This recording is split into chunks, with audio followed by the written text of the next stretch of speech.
To begin with breaking news tonight on The Edge, the southbound Southfield Freeway and Service Drive closed due to a crash near Grand River. Michigan State Police are on the scene and a vehicle is flipped over on the Service Drive.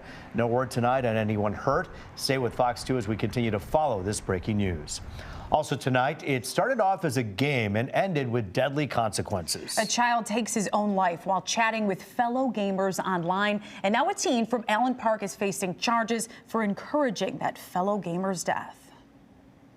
Mom walked in the house and he was deceased. That teen discovered by police wearing a video gaming headset, apparently gaming at or around the time he shot himself in the head. Whenever there is a quote unquote suicide or death, we always investigate to find out if there's nothing else more to it.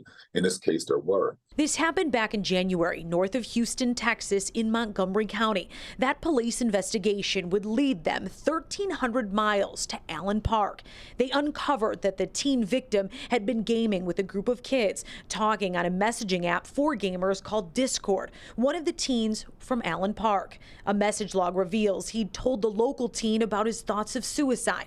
Instead of telling an adult, he encouraged the Texas teen to go through with it. And he did. I think some of the ramifications that kids don't understand is that, hey, there is someone actually on the other end of the phone, or there is someone actually on the other end of the computer, and that, words, the things that you say and do matter. Allen Park police helped facilitate the investigation here. The teen and his family had to fly to the Houston area, where he was charged with a felony of aiding suicide and misdemeanor for harassment causing death. He pled guilty. Well, I guess the big, the elephant in the room here is, where were the parents? I think parents need to get more involved in their child's online activities. Dr. Mike Bishop, a psychologist who runs Summerland camps in Florida for gaming and technology addiction, weighing his expertise in on this troubling situation. Virtual spaces create real emotions, and we see that time and time again. He says consistent gaming actually changes your brain chemistry. As that happens, your self-worth is then tied to this alternate universe, a tragic lesson for teens and, most importantly, parents. It's okay to put your foot down and to be a parent. We aren't raising children here, we're raising future adults. Police down in Montgomery County, Texas, they tell me they've seen a very specific spike in cyberbullying since COVID, especially. They're hoping serious charges like this sends a message. But such a tough, tragic story. It's awful. And when you hear what he said about virtual reality, in other words, you're kind of immersed in this other world. When people say things to you, you bring that into this world. But words matter no matter where you say them. Yeah, and it's so real for these kids. But I think limiting time is really the answer here. Also tonight, reaction from the local Jewish community as Detroit police announce an arrest in the murder of Samantha Wool. The president of Detroit Synagogue found stabbed to death outside of her home in October.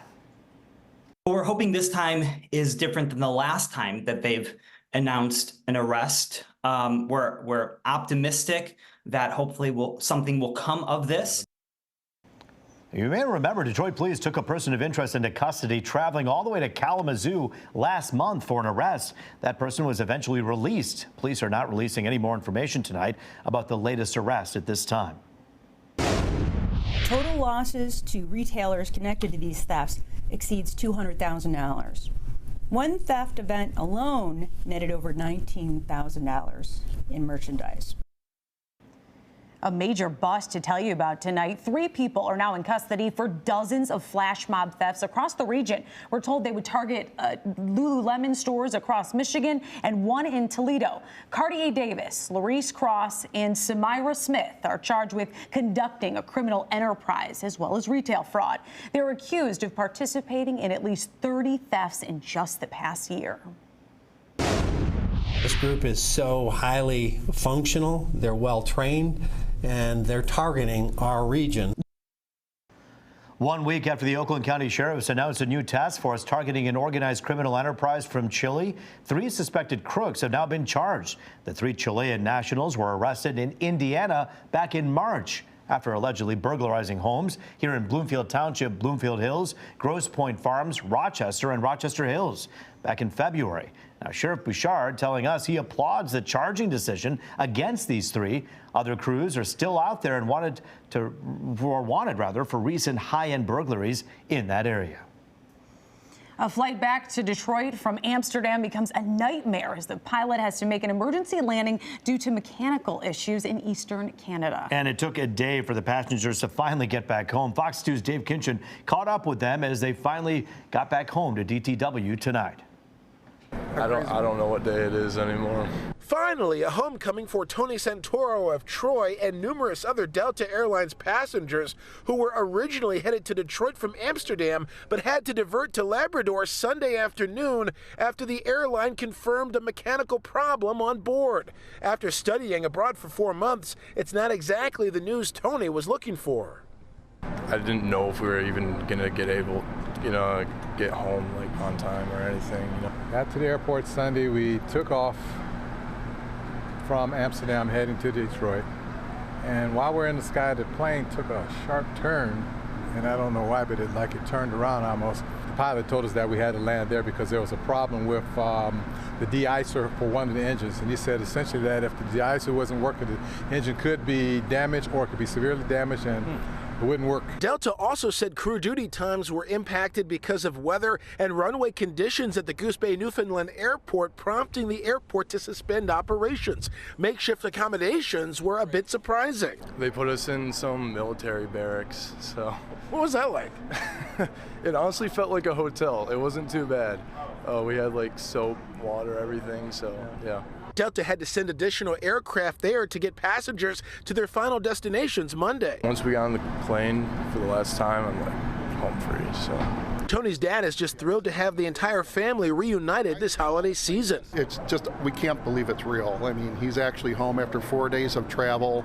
They left Friday night from campus on a bus, and every single delay, it got more fantastical. And then when we heard they were doing an emergency landing in Nova Scotia or Newfoundland, wherever it was, Goose Bay, we just said this is the icing on the cake. And there were some headaches. Folks on that flight told us there was one person that had to check everybody in at a key checkpoint, and we're talking several hundred people on the flight, so that was an issue. And of course, many passengers say their baggage ended up going to Boston on another flight, so they have to sort that out. But all in all, they're glad to be where they intended to be going in the first place. At Detroit Metro Airport, Dave Kinchin on the Edge.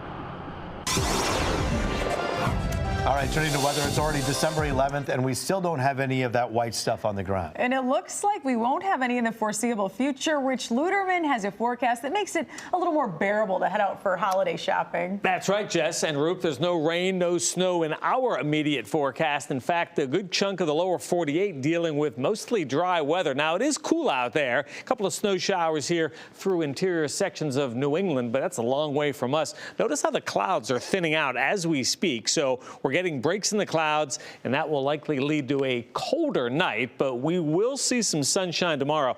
How about some live pictures from Milwaukee, Wisconsin? Looking good there. Mostly clear skies and 32. Take a look at our numbers. We did top out at 35 today, 31 the low. So when you put them all together, pretty close to where we should be for the middle part of December. Look at the records. On the high side, 62. On the cold side, -9 way back in 1977. Look at these numbers. Chilly around Ann Arbor at 26, 27 Howell right now, 29 Pontiac, still 32 along I-94 from Detroit to Mount Clemens all the way up to Port Huron. The breeze is out there. It's from the south and west, and that's going to pick up right after daybreak tomorrow. So with these wind speeds, some of us have wind chill readings right now in the teens, and these will hold through the overnight. So obviously a cold start to the day tomorrow, but the coldest of the air continues to be locked up to our north. There's 14 up in North Bay, Ontario. That's a long way from us. 21 Marquette, 29 here, 34 Pittsburgh, and in Buffalo, Albany, New York, also at 34. So tomorrow, right around midday, we're going to have a dry front cross the area. There it is, and there it goes. And that keeps a surge of colder air with us for Tuesday night into Wednesday, but high pressure is sprawling across the Ohio River. This high keeps us high and dry right through the upcoming weekend. For the rest of tonight, it's chilly out there, decreasing clouds down to 27. Tomorrow back to 42, but with that breeze, it's not going to feel very much milder. And then check out the 7-day no mention of rain or snow. How about that? Numbers over the weekend in the middle 40s. Jessica Roop, how about a full check at 4 a.m.? Thanks so much, Rich. The UAW filing unfair labor practice charges against 3 car makers. And the union accusing Honda, Hyundai, and Volkswagen of union busing at plants across the country. At the non-union automakers, it's a dictatorship. The moment you walk in that plant, whatever the boss says goes. UAW President Shawn Fain saying non-union workers approached them about joining up in the hopes of landing similar deals as the Big Three. Volkswagen says it will investigate the union busting claims. No comment tonight from Honda or Hyundai. This is the least that we can do to bring awareness to what's going on, to kind of help stop the suffering. Several businesses across Metro Detroit closing their doors today, calling for a ceasefire in Gaza. Haraz Coffee House and Nice Price in Dearborn were doing a temporary store closing and sacrificing a day's earnings, calling for some sort of change in the war-torn Middle East. In the past couple months, local owners have also raised money and sent goods to people in Palestine. Both businesses will be back open on Tuesday. There is legitimate military use for white phosphorus, but that does not include using them on civilians. Israel facing more international pressure tonight. They're accused of using U.S.-provided white phosphorus in an attack that hurt civilians last month in southern Lebanon. The U.S. State Department calling the report concerning, and they promise to learn more. In Gaza, Hamas terrorists fight Israeli soldiers from homes, schools, and places of worship. Israel reports some Hamas fighters are surrendering. On Tuesday, the UN General Assembly is set to vote on a resolution demanding an immediate humanitarian ceasefire. Well, back here at home, a parade of menorahs set out to cruise Woodward tonight to celebrate Hanukkah. The parade started in Oak Park and rolled through Huntington Woods, Royal Oak, and ended with a big celebration in Birmingham's Shane Park. The organizers say during troubled times, they want to share the celebration of Hanukkah, which brings light and joy to the broader community. The parade ended with a grand menorah lighting, Hanukkah treats, and music.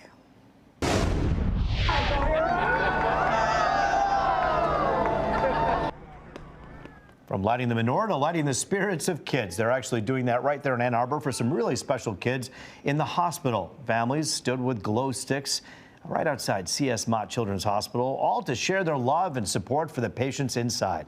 The Ronald McDonald House and DTE also teaming up to provide meals for the families and a decorated bucket truck for the kids.